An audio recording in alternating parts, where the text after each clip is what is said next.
de Massissi au nord Kivu. Alors que les derniers casques bleus quittaient la base de Nabiondo, territoire de Massissi, les populations locales ont assiégé les lieux, aux fins de saccager cette base et d'emporter du matériel. Les forces de sécurité congolaises et les casques bleus ont dû effectuer des tirs de sommation pour disperser la foule et permettre au convoi de poursuivre sa route. La MONUSCO déplore cette attitude qui n'est pas de nature à maintenir des relations sereines et confiantes avec une communauté avec laquelle elle a travaillé en bonne intelligence pendant de longs mois. La MONUSCO demande à tous de respecter et préserver ce qui a été construit ensemble. La force continuera de remplir son mandat de protection des civils dans les zones concernées avec la mise en place d'un dispositif sécuritaire pour pallier ces fermetures.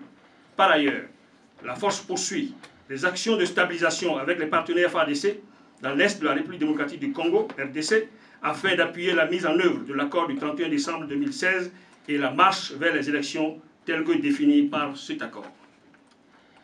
C'est dans cette perspective que des mesures d'atténuation ont été mises en œuvre par la force impliquant 1. Un mode opératoire axé sur la mobilité et la flexibilité de la force. 2.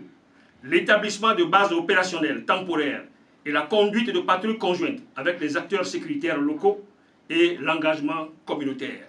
C'est dans ce cadre que des détachements ont été héliportés à Kabalo et Belusa pour y assurer une présence temporaire de représentants civils et militaires de la MONUSCO. 3.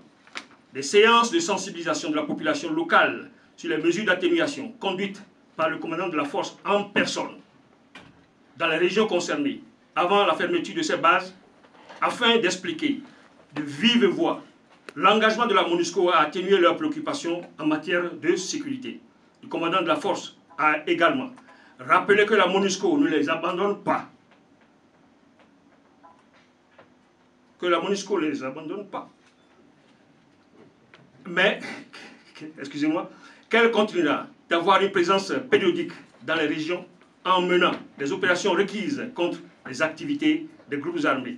Ces opérations militaires se poursuivent actuellement dans les territoires de Walikale, Massissi et Rutshuru dans le but de protéger les populations contre l'activisme des groupes armés. En tout état de cause, les casques bleus n'ont pas vocation à rester indéfiniment en RDC.